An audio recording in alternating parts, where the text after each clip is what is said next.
Hi guys, it's MattiAce, and I know this is generally a travel and events channel, but this has been bugging me for quite some time. As you know, I'm very interested in politics, ideology, and all that stuff. That also, of course, involves finance, and as I'm sure you know, I'm very, very into cryptocurrency. Now, there's recently been a hearing in US Congress where a lot of people have been grilling, so to speak, this man, Gary Gensler. Now, Gary Gensler is the head of Security and Exchange Commission in the US. They regulate securities, and of course, one of the biggest topics, and yeah, this has been the main buzzword in cryptocurrency, and that is securities. Are these cryptocurrencies securities, or are they, as Bitcoin, commodities? Now, I'm not going to get into the Howey test and all that thing that defines the difference between a commodity and a security, but basically all stocks are securities, and it's based on the fourth part of the Howey test. Now, the stupidity that you get from this man here, it's unreal. It's unreal, and there's no way that this man is actually as stupid as it seems in this hearing. So I am pretty sure that he is being gagged, he's being censored, he's being directed by somebody who could potentially be that stupid and still have an important job, and that would be a politician. Now, my guess would be Pocahontas, this woman here. She's also known as Elizabeth Warren, but yeah, she's known to be very anti-crypto, so that's just a guess. It could be that there's a number of politicians that could direct Gary Gensler to this line of stupidity. Now, I want to start with something that happens at the very end of this hearing, and I don't even know who this guy is, but he has quickly become my newfound hero. Let me see if I can find it here. This man, Mr. Donalds. I'm going to play this here for you. Let me see. The rulemaking front during your tenure at the agency's helm, dozens of rules proposed and issued, many overlapping in scope and topic. Many of the new rule proposals also relate to security-based swap markets and may duplicate the requirements only recently implemented. Have you considered the impacts of proposing new and additional regulatory burdens on this market when the full effects of Title VII rules are still unknown? And secondarily, just as important, have you done a fulsome analysis on the impact of the rules market, specifically as they relate to market liquidity? With regard to the securities-based swap market, we have, I think it's 3 different rule proposals, and each of them we have done full economic analyses, which is put out to the public comment, and that's related to the swap execution facilities in the swaps markets, relates to large trader reporting as a separate rule proposal, and thirdly, we made a proposal around anti-manipulation in the markets. A number of these are actually required by Congress. The swap execution facilities, for sure. Well, while we're on the position of rules, let me answer this question. It's actually a follow-up from my colleague, Mr. Norman. Your climate disclosure rule, 500 pages, you say that that's the way we can have uniformity in disclosure, but what provision are you using to create authority for a large climate disclosure when Congress never gave you one? Congress did give us authority around disclosures in both of our first acts, 1933 Act and 1934 Act. Chairman Gensler, can you honestly sit there and tell me that in 1933 and 1934, Congress actually anticipated climate disclosure rules? They didn't anticipate many things. It was 90 years ago, but what they did anticipate is that companies needed to be truthful in their disclosures and truthful in their disclosures around their financial practices, around assets, liabilities, earnings per share, return on equity, and I can go on and on and on. But potential climate risks, Congress never anticipated that. Never. No, it's broader than that, sir, because it's also companies today are already making significant disclosures about climate risk. But if they do that of their own volition, that doesn't give you the authority to make everybody do it. Just because some are doing it doesn't mean you have to make sure everybody does it. We, with all respect, Chairman Gensler, do you disclose how many blue shirts you own? Should we be able to pass a law that makes everybody disclose how many blue shirts they own? companies that are in the business of raising money from the public are supposed to Chairman make Gensler, every publicly traded disclosures. company raises money. Every one of them does it. That's why they're in the public markets. Right. But that doesn't mean that you get to arbitrarily create some rule out of thin air that we never granted you to then make them regulate on climate emissions. We never did that. They are already making disclosures, and it's bringing some... Yeah, but you don't have the Again, authority to same make thing. it uniform because we never gave you the authority. You are making a determination and a definition without congressional authority. Yes or no? We do have authority, sir. You're making a determination and a definition without congressional The authority. authority... Yes or no? It's the same authorities that Yes we or no? used to, with all respect, sir, it's the same authorities that we used when we said you had to disclose material risk, but you have to disclose management discussion and analysis. But material risk and management discussion goes to the actual operations of the business itself. What you're talking about is something dealing with the outside aspects associated with the business. I'm going to reclaim my time and move on to something else.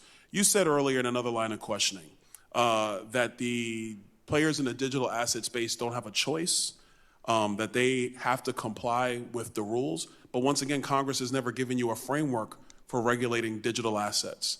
Where are you pulling that one from? With all respect, sir, we disagree on this. Oh, I can see Congress- we disagree a lot, Chairman, because we're not giving you authority. You're just taking it. I think that's No, part of the no. issue right now. With That's all the respect, problem. Congress painted with a broad brush when they set up the SEC, and I quote Thurgood Marshall, which is one of the greatest. Congress justices. painted with a broad brush in 1933 and 1934, not in 2023. We've not touched that. It's a new industry. One last quick question, because I'm concerned about your agency. You have some of the highest turnover amongst the agencies. Do you think you have the manpower to actually regulate digital assets, considering all the other rulemaking you're engaged We in? actually have 6 to 7% turnover, which is consistent with the other federal financial I would disagree. regulators. OPM would say otherwise, Chairman Gensler. Hey, real quick, last question. I think it might have came up. You were Hillary Clinton's CFO in the campaign, right? Now it gets, It's part of my history. Were you? Yes or no? In 2016. Did you facilitate the payment for the Steele dossier since you were CFO of the Hillary Clinton he's campaign? nervous. Sir, Yes or no? sir, Yes or no? that was not. You're under oath, Chairman Gensler. Yes or I no? know. I was not something I was aware of. I yield back the rest of my time. Thank you, Chairman. Everyone's time has expired. I don't even know who that guy is. I don't even know. If I could vote in a U.S. election, I think it's from Florida. If I could vote in Florida, I think I would vote for him. I wouldn't even need more information. However, this hearing has a lot more. Oh my God, this is like how can, and again, Gary Gensler is not this stupid. He is not this stupid. It gets like when, what's his name, Patrick McHenry, I think, asked. This is legendary. It was going to be legendary. Let me see if I can find it here. I'll start here. But not the other way around. It's not that, and he ran a small business, never went to college. It's like, And powers the Ethereum blockchain.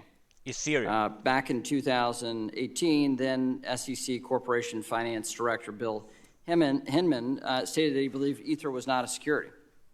Last month, CFTC Chair Benham expressed his view that Ether is a commodity. The State Attorney General of New York asserted in a court filing last month that Ether is a security. Clearly, an asset cannot be both a commodity and a security. Do you agree?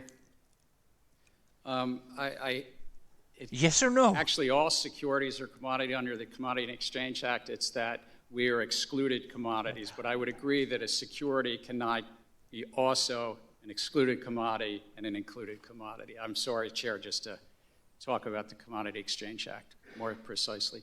Okay, so do you recognize, how would you categorize Ether then? Look, I think that the general sweep of what Congress did, not just in the 30s, but as amended I'm over the asking you, years, sitting in your chair now, to make an assessment under the laws as exist. Is Ether a commodity or a security?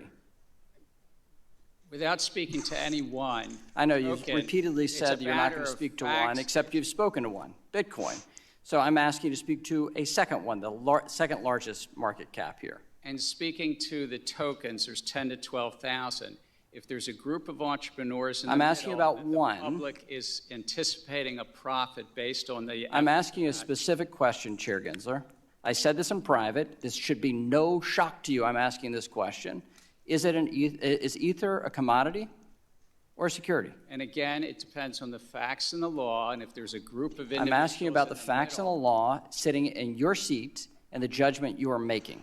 And so, Mr. Chair, I think you would not want me to prejudge because I'm also. But you have aware- prejudged on this. You've taken 50 enforcement actions. We're finding out as we go, as you file suit, as people get Wells notices on what is a security in your view, in your agency's view. I'm asking you a very simple question about the second largest digital asset. What is your view?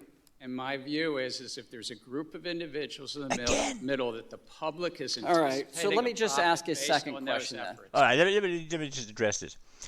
Instead of answering the question whether or not Ether is a security or a commodity, he refers to the fourth part of the Howey test, where it's like the thing that one of the criteria for an asset to be a security is if there is a third party, an identifiable third party whose work determines or has a big impact on the price action of that asset. And this goes for basically every stock. If you look at if you own stocks in Tesla, then the work done by the company Tesla, how well they perform their work, is going to determine or be a big part in what direction the Tesla stock is going, whether it goes up or down. That's the fourth part of the Howey test, and he keeps repeating that instead of answering the question: is ETH? Does this apply to ETH? That's the question. So the question, is ETH a security or a commodity? He just will not answer, and he's under oath. Do you think it serves the market for an object to be viewed by the commodities regulator as a commodity and the securities regulator to be viewed as a security? Do you think that provides safety and soundness for the product? Do you think it provides consumer protection? Do you think it serves the value of innovation? I think no should be a very simple answer for you here. I think That uncertainty is bad, is it not? And I think that Congress has said that there's one agency, the Securities and Exchange Commission, under this committee. And you won't answer my question, and you're the head of that agency. So give me a break. Come on. I'm me a break, answering come on. it in the generic because you would not want me to speak about any one set of facts and circumstance. Okay, so, but you've already spoken. Have you said anything about Bitcoin? My predecessors and the agency itself has spoken to them. Okay, but you're not willing to do the same about Ether. I think Okay, so let me just step back. There's a lack of clarity here in the marketplace. Can you at least agree to that? I think that the clarity is there. The law is clear All that right. if there's a group So of let me individuals you're relying be on. explicit about this. The market doesn't see it. Your regulatory actions and the CFTC's regulatory actions say that there's a great deal of uncertainty here. It is the intention of this committee to fix that uncertainty and actually provide a sound legal basis for this. So let me get into your rulemaking process. So you've proposed 53 rules in 2 years. Mary Jo White proposed 23. Jay Clayton proposed 26. At the same time, your agency has consistently provided less comment period than either of your predecessors. Just as one example, when the SEC made significant changes to the U.S. equity markets in 2005 for regulation NMS, the Commission broadly solicited public feedback, held numerous roundtables, issued white papers and concept releases. Fast forward to today, you've proposed 4 equity market structure proposals that would impact millions of retail investors, and you provided a mere 60 days of comments on 1,600 pages of regulations. So let me ask you this. Do shorter comment periods and less public interaction improve rulemaking? We actually put out the equity market structure rules, had 105 days of comment from the time we voted it out through March 31st. But I think robust public input helps us greatly, and we take comments on our rules. Our average has been about 70-plus days overall, but we also get comments. And I want to get into the after cost-benefit comment. analysis, but my time has expired. With that, I'll recognize the... All right, all right. There is so much. There is so much in this. I'll put this in the description if you want to watch it. One of the things that I would encourage you to watch if you want to see some of it is like somewhere at 58 minutes. We have they're talking about FTX, very relevant. And there's also a woman named Velasquez somewhere at 33. I was going to bring that up. This woman here, she has some really good questions, but it's getting quite long, this video now. So yeah, you know, the USA, America used to be leading the way when it comes to financial regulations and all that stuff. Everything that makes everything that is supposed to improve and protect people in a capitalistic country. But now this is just, as it's called, a shit show. So hopefully America can get back on their feet again.